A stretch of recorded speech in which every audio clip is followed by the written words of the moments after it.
Ghost Beast! Ghost Beast. Ghost Beast! Hello and welcome to Ghost Beast! Horror Podcast. I'm Todd, joined by my wife Becca. Hi, Becca. Hi. Hi. We watched Nope. Uh-oh. What year is that from? Oh, 2022? 2023? From 2022, directed by Jordan Peele. Who the fuck is Michael Peele? Oh, you just cut that out. Jordan Peele. Everybody knows Jordan Peele. He directed Get Out and Us, which we're both really big fans of. I think Get Out has been like pretty universally praised. I think a lot of people considered Us to be like a step down. Not me. No, not me. I still loved Us. And Nope might actually be my favorite of his movies. Yeah, I think I can say that too. As much as I still love Get Out Yeah. and Us. Yeah, Jordan Peele has definitely become like one of the best working horror directors for sure. He's one of those directors that anytime he has a new movie coming out, I'm immediately very, very excited. Yeah. And this one, I think for some reason, yeah, his movies do seem to be kind of divisive among certain people. We don't need to go into that too much because who cares? But one of the things I think is so interesting about it is that the movie really plays with this mystery where even as you're watching it, you're kind of, you aren't really sure from the beginning what you're dealing with. Mm-hmm. Like, you know, it's an alien movie. That's not a spoiler. That's what the movie is. But you don't really know exactly what that means. And I think he really plays into that. And it ties into the themes, too, because this movie is thick with its themes. They're bleeding into every little part of it. And that's part of what's frustrating is I think there is like a vocal amount of people who try to put down this movie as acting like there are certain parts of the movies that don't make sense, that don't fit together. And it's like, you guys just aren't paying any fucking attention. Like, honestly. Because I think even like, because, okay, we're not going to spoil it. Mm-hmm. But one of the big themes is about spectacle. You know, it's about the pursuit of fame and legacy, being remembered. You know, it's the idea of the bad miracle, too, which we'll get more into that when we talk spoilers. But it's interesting that so much of the mystery is based on this idea that the movie is portrayed as being this big spectacle, but you don't even really understand what it's about. Mm-hmm. And they really played into this with the marketing, too, because I don't know if you were really paying attention, but I remember when the trailer came out, people were trying to like break it down frame by frame and shit. And I remember reading like all the people's like guesses about what it was going to be about and everything. And they were so wrong. And if you watch the trailer now, it's clear, like it is very misleading. And I think that's super interesting. And it like I said, it plays into the themes and everything and the way that the movie itself plays out, where there's just so much weird shit early on that you're trying to like unpack what everything is trying to say and how these mysteries tie together and everything. Very, very good movie. It's very, very active movie. But it's a movie that, I mean, it's scary. It also has like a lot of action, a lot of spectacle, like adventure. It feels like it crosses over into so many different genres as it goes. Yeah, and I think at least with this film, it becomes pretty obvious that Jordan Peele is very good at like blending horror and comedy extremely well. I was going to get to that because I think that's something I could say about all of his movies is that they can be very scary and they can also be extremely funny. Yeah. And I think there are also people who can't square that shit, who just are like, what, this movie? I didn't expect this movie to be a comedy. And it's like, it can be both. Yeah. Like, you know, like, just relax. Because there is one part in particular that scarred the shit out of me in this movie that, like, gave me nightmares. And it's funny because if you've seen the movie, there are probably, like, 3 different scenes you can think of that might be. And I'll get into what that is when we talk spoilers. But it's also, it's extremely funny. And, like, all the actors are at the top of their game in this. Like it is just excellent. And it just continues to make me feel like I can't wait until he makes another movie. I know. I'm waiting with bated breath. Because even with this, like even I remember the early advertisements, you just had the title, Nope, which tells you nothing at all. And it was just like a cloud with a streamer coming out of it. So I think he's really good at building that spectacle and that mystery and just getting people's attention with that. And then it also just turns out that the movie plays with that in a way that almost is like breaking the fourth wall. So it's a fucking masterpiece. Like, I really think this movie is excellent. But there is a bigger conversation around this movie that even in itself plays into the themes. Oh, yeah. You know, it's like, it is very smart in that way. But I don't know, what do you think? I think I just want to talk spoilers. Well, we gotta talk about something here. I mean, I like the movie. I do. Yeah. I like it a lot. Jordan Peele is definitely one of my favorite directors. So, Yes. I mean, like you, when this movie was first like brought to the surface before it came out, I was already excited to see it because I was like, it's gonna be good. Because I just, and honestly, when you're talking about the trailer, I don't think I really remember the trailer that much. But that's also I was not way surprising. too online with that. And this came out, I think this is something we actually missed in theaters. And I think it was kind of like the tail end of COVID shit, where we were just starting to feel comfortable going to the movies again. Yeah. So it's too bad we missed that.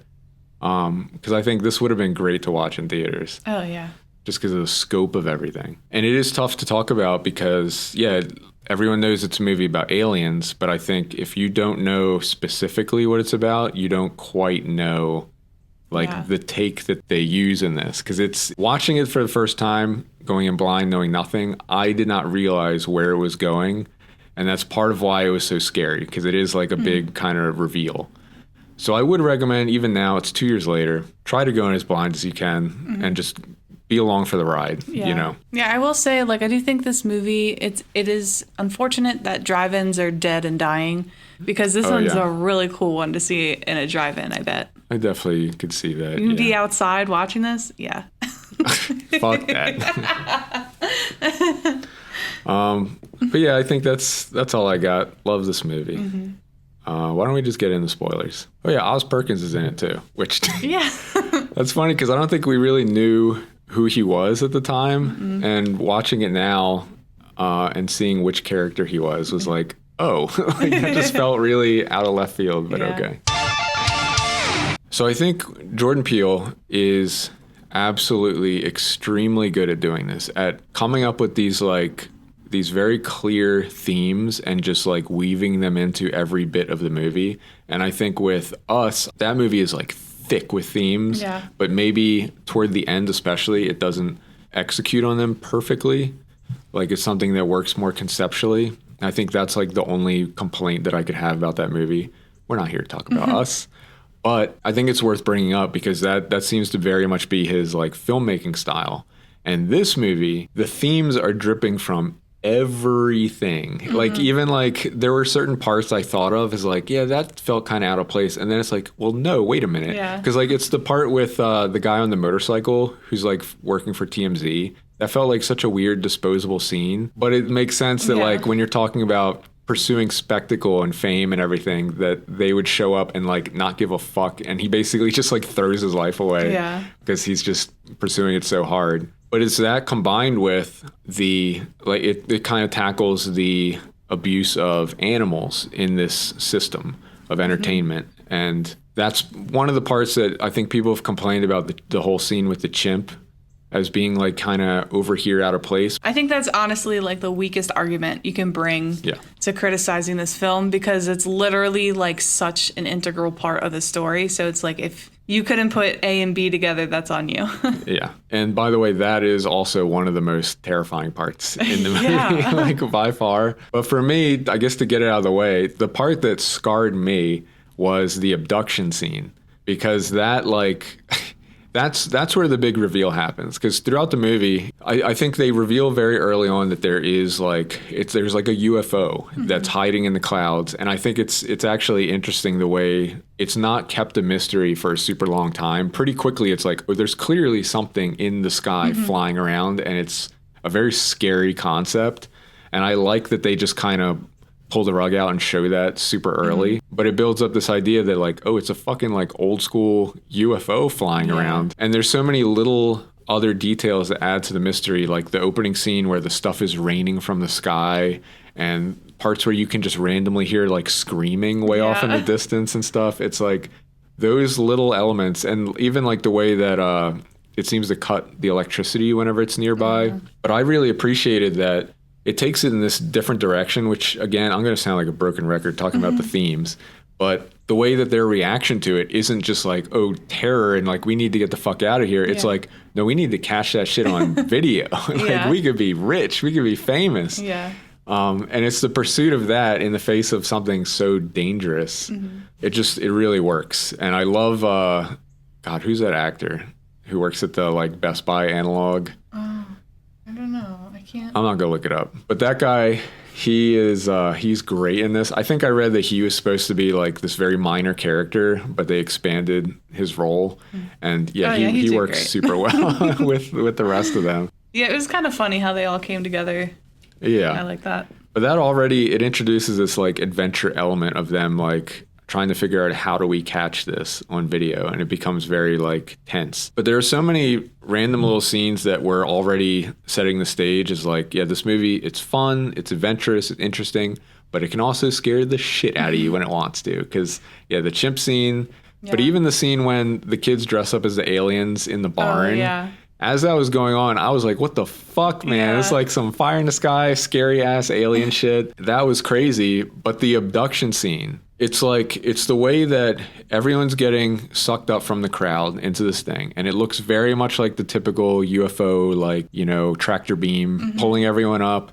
And you have the shot of them like just little tiny people going into this thing. And I'm waiting like, oh shit, are they going to go into like this ship and there's gonna be little aliens doing shit, and then it just smacks you with this cut and suddenly they're in like an esophagus where it's like super claustrophobic and organic and weird. And like I remember the first time we watched this, we were like covering our faces like, no, like I'm not even like a claustrophobic person, but it made me feel super claustrophobic. It's terrifying. Yes. And it's the way it sinks in that they're like powerless and trapped in this. And when you hear it flying through the sky and you just hear screams coming out, it's like, how long are they stuck in there? I don't know why that just affected me on such a visceral level. It did. I mean, like, you were affected for like weeks after that. And I remember there were it definitely like scared me, but I woke up the next morning and I'm like, whatever. Which is so weird because usually I'm the one that's... I know, it's usually the other way around. Yeah. I don't know what it was, but this is what's so funny to me. It hit me so bad that I started like Googling stuff for it to see like other people have to be talking about this. And I kept finding, I'd find like on Reddit, there'd be like the general like nope thread. And there'd be one comment where someone would be like, that fucking abduction scene fucked me up. And there would just be a ton of people responding like, yes, me too. It was almost like a support group. And ever since then, I keep seeing it pop up where it'll be people just like me who are like, this scarred me. And everyone has to like provide support for each other. Like, yes, me too, man.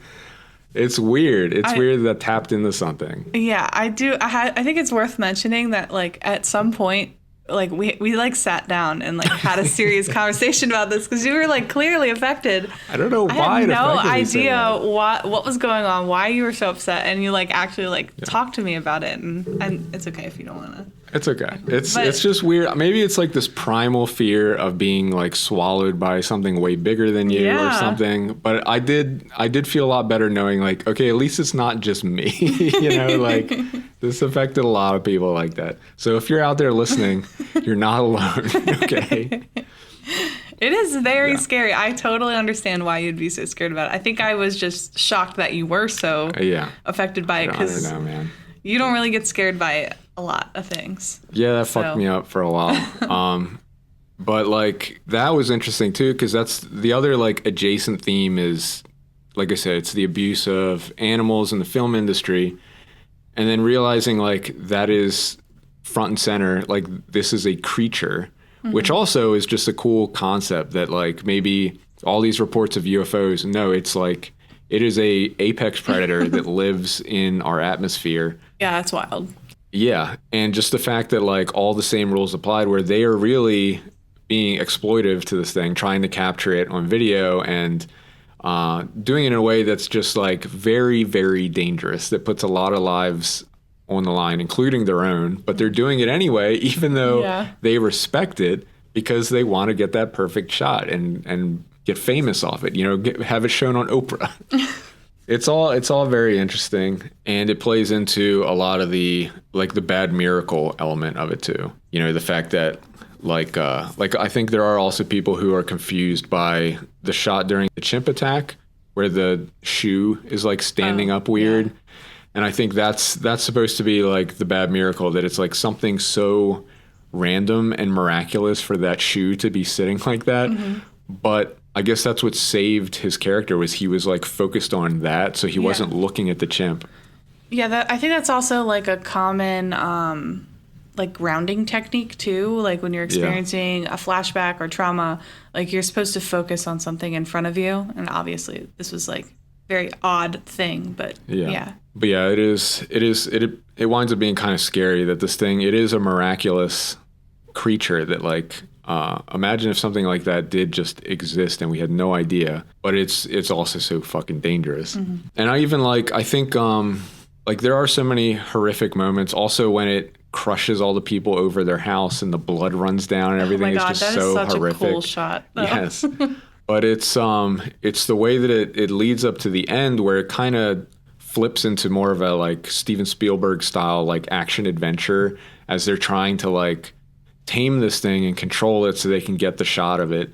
Even that is like, I like when movies do that, when they are constantly like changing and expressing things in different ways, you know, because it does feel like a big shift in gears and in tone. But I think it works, and it makes the whole movie just such a fun package that works on so many levels. Yeah, I think that portion of the film really shows like how professional and understanding they are with training animals. Like that knowledge really like shines through. Yeah, they have to use all the same lessons and everything in these really smart ways. And and then the way it evolves into this like Evangelion ass jellyfish creature. God, that is so beautiful. Just I'd love to see like some concept drawings of that. How beautiful. Yeah. Crazy. Well, it's interesting because it's beautiful, but it's also terrifying. Like just the size of it and everything. And I don't know, like I really do think this movie just works like front to back on every level. And I'm just a big fan of movies that are able to tackle so many different ideas and be shifting tone and managing to be excellent at everything. Like it's funny, it's intelligent, it's scary, it's kind of everything. Mm-hmm. And I think that's kind of what we can expect now from Jordan Peele, is like he is surprisingly like a real master of this craft. Oh yeah, I think he's instantly going to become like a classic director. Like that, he will be like studied. Totally. Yeah. And even like the whole theme of chasing fame and everything, there are so many little details, there's so many dents with it. Like we mentioned the TMZ guy, but there's also even throwaway stuff like the Best Buy guy mentions that his girlfriend left him for some like actor, I guess, who made it big. And you, of course, you have the documentary filmmaker who like sacrifices his life to get that perfect shot and stuff. It's fantastic. It just works on so many levels. But I don't know. I don't think I had anything else. No, I do think at the end it is pretty cool that the way that they finally capture it is like with that old camera. Oh yeah, that was cool. Yeah, that weird like well camera. Yeah, and even that like just as like a suspenseful finale when she has to like keep reloading it and trying to get it just right, and then she captures it. Yeah, Keke Palmer, I need her in more film because like what the hell, she's so funny. Yeah. Yeah, the both of them work super well together. Yeah. The chemistry between everyone on set is like crazy. Yeah. Yeah. Great movie. Yeah. I bet he runs a really good set. Yes. I bet it's super fun to work on a Jordan Peele set. Yeah, totally. But that's it. You can go to ghostbeast.com for all their links. You can also search for Ghost Beast Pod, and you can follow Ghost Beast on Letterboxd, where we rank everything we cover. This might be controversial, but I think I would put it above Pearl and below It Follows. No, I think that works. Nice. Yeah. That puts it at number 7 on our list. And you can contact us at podcast@ghostbeast.com. Have they mentioned what his next movie is yet? He needs to fucking get on it. Come on, man. I think he's supposed to be doing the People Under the Stairs. Oh, that's right. Right? Yeah. Need to hear more about that. Chill, he's working on it. All right. That's a good one. Let me see. Nah. Bye. Oh my God.